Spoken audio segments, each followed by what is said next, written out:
안녕하세요. 한림대학교 의과대학 홍경순입니다. 폐경으로 힘든데 고혈압이라니? 라는 주제로 강의를 시작하겠습니다. 여성 고혈압을 찾아라. 세계 고혈압 학회와 함께하는 2021년 KMMM 행사의 슬로건입니다. 고혈압은 남녀 모두 생기는데 왜 여성 고혈압을 찾아라 일까요? 궁금하시죠? 그럼 지금부터 여성 고혈압, 특히 폐경 이후 고혈압에 대하여 자세히 알아보도록 하겠습니다. 여성은 생애 주기 가운데 폐경이라는 커다란 산을 넘게 됩니다. 남성보다 조금 더 힘든 과정을 겪게 되는데요. 난소에서 만들어지는 여성 호르몬인 에스트로겐과 프로게스테론이 감소하며 지금까지와는 너무나 다른 여러 가지 변화를 만나게 됩니다. 첫째, 신체 모양, 즉 체형이 바뀌게 됩니다. 허리를 기준으로 허리 윗부분에 살이 찌면서 남성과 비슷한 사과 모양의 체형이 됩니다. 또한 에너지 대사가 느려지고 지방이 축적되며 체중이 증가하게 되죠. 둘째로는 얼굴에 열이 나고 붉어지고 술 취한 사람처럼 보인다든가, 수면 중에 과도한 땀으로 불편하다든가, 가슴이 두근거리든가 전형적인 폐경기 증상을 경험하게 됩니다. 이러한 증상으로 인한 불안감 이외에도 감정이나 심리적인 변화가 나타나게 되는데 혈압이 상승하게 되고 특히 염분에 매우 민감하게 반응합니다.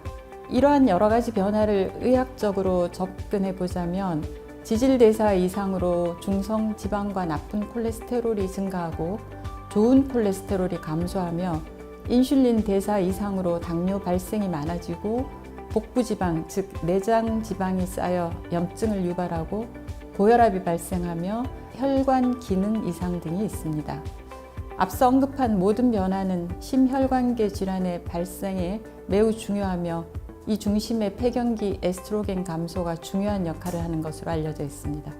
따라서 여성은 누구나 할 것 없이 폐경 이후 심혈관계 질환에 매우 취약한 상태에 직면하게 됩니다. 그럼 여성 고혈압의 특징에 대하여 알아볼까요? 폐경기가 지나면서 혈압이 빠르게 상승하고 수축기 및 이완기 혈압이 동시에 상승하게 됩니다. 폐경 이후 유병률이 매우 빠르게 증가하여 70대 이후에는 남성의 유병률보다 높아지게 됩니다. 60대를 보더라도 2명 중 1명이 고혈압을 가지게 되죠. 노인성 고혈압과는 달리 수축기와 이완기 혈압 모두 상승합니다. 또한 배기고혈압, 즉 병원에 오면 혈압이 높고 가정 혈압은 정상인 경우가 흔하게 되므로 혈압을 측정하고 진단하는 데 신중을 기해야 합니다. 고혈압이 무증상으로 알려져 있으나 여성의 경우 그나마도 스트레스나 폐경 증상으로 오해하게 되는 경우가 많다는 것을 인식해야 됩니다. 남녀 모두 고혈압은 조용한 살인자로 알려져 있죠. 증상 없이 조용히 진행되는 꽤나 까다로운 질환입니다. 이러한 여성 고혈압의 특징을 고려해서 정확하게 혈압을 측정하고 그에 따른 정확한 진단을 내리는 것은 아주 필수적입니다. 가정 혈압 측정 또한 매우 중요하므로 대한고혈압학회 홈페이지를 참고하여 정확한 혈압 측정법을 숙지하시기 바랍니다. 병원에서 혈압을 측정하고 흔히 듣게 되는 말입니다. 혹시 여러분께서도 이런 질문을 의료진에게 하신 경험이 있으신가요? 혈압이 높다고요?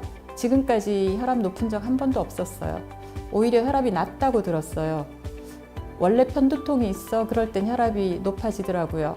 폐경이 되며 예민해지고 잠도 못 자고 집안일로 신경도 많이 쓰고 그래서 일시적으로 혈압이 높은 것 같아요 라고 흔히 말을 듣게 됩니다.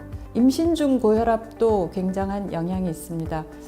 임신 중 고혈압은 향후 고혈압의 위험 인자이고 나이가 더 들면 치매와도 관련이 됩니다. 따라서 40대 내지 50대 철저히 관리하지 않으면 70대에 문제가 발생하게 됩니다.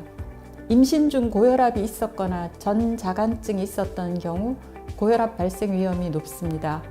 특히 전자간증이 있었던 경우 신부전, 고혈압으로 진행할 위험이 4배, 허혈성 심장질환, 뇌졸중, 정맥혈전증이 2배 이상이므로 40대 내지 50대부터 적극적으로 좋은 생활 습관을 유지하고 지속적으로 혈압을 관리해야 합니다. 또한 40세 전에 자연 폐경이 된 경우에도 매년 심혈관계 질환의 위험도가 3% 증가하므로 관심을 기울여야 합니다. 폐경기 고혈압 또는 여성 고혈압의 경우 치료는 어떨까요? 사실 아직까지 혈압의 치료에 관해 남녀 차이는 없습니다. 치료의 기준과 약제 모두 동일하죠. 그러나 여성 고혈압의 진단이나 치료 시 유의해야 할 사항이 있습니다. 경구 피임약을 사용하는 경우인데요. 일부에서는 혈압을 상승시킬 수도 있습니다. 특히 가족력, 임신성 고혈압의 과거력, 잠재성 콩팥 질환, 비만, 복용 기간이 길수록 혈압 상승의 위험이 증가하고 복용하는 동안 주의 깊게 관찰하고 정기적인 혈압 측정이 반드시 필요합니다. 또한 호르몬 대체요법인 여성 호르몬제를 복용하는 경우가 되겠는데요. 호르몬 대체요법은 심내혈관계 질환을 예방하지 못하며 오히려 증가시킬 수 있고 혈압도 상승시킬 수 있어 고위험군이나 뇌졸중, 심근경색, 혈전 질환의 병력이 있는 경우 추천되지 않습니다. 마지막으로 폐경기 건강, 특히 심혈관계 건강을 지키기 위한 팁을 소개해 드릴까 합니다. 정기적인 혈압 측정은 필수입니다. 혈압에 대한 걱정보다 행동으로 염려를 덜어낼 수 있습니다. 치료는 반드시 의사의 처방에 따르십시오. 매일 30분씩 의무적으로 밖으로 나가세요. 걸으십시오. 무작정 걸으십시오. 적어도 일주일에 5일 이상 하시는 것이 좋으시고 주말 산행이나 주말의 특별한 운동보다 매일 지속적으로 30분 이상 걷는 것이 훨씬 좋습니다. 맛있는 음식보다 건강식을 드시고 싱겁게 먹어야 합니다. 주부의 음식은 가족의 건강과 직결됩니다. 금연 절주는 상식이겠죠? 매일 같은 시간 저울과 가까워지십시오. 이상 체중을 유지하도록 힘써야 합니다. 적어도 체중이 증가하지 않도록 노력해야 합니다. 자신에게 맞는 스트레스 관리법을 개발해야 합니다. 요가든 명상이든 취미활동이든 무엇이든 좋습니다. 여성 고혈압을 알고 관리하고 예방하는 것이 건강을 지키는 최선의 방어입니다. 뿌린 대로 거둡니다. 지금 바로 시작하십시오. 감사합니다. 혈압을 정기적으로 측정합시다.